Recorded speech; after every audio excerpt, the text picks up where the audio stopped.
pronto vamos a entrar en la vida adulta. Es algo importante y entonces es vida buena, normal, no tener problemas y si los tienes, saber afrontarlos y que no te perjudiquen a ti en lo profesional o en lo personal.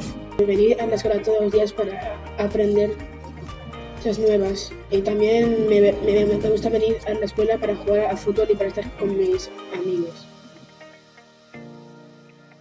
M'agrada jugar amb els amics, m'agrada compartir estona amb els amics i anar avançant pel camí.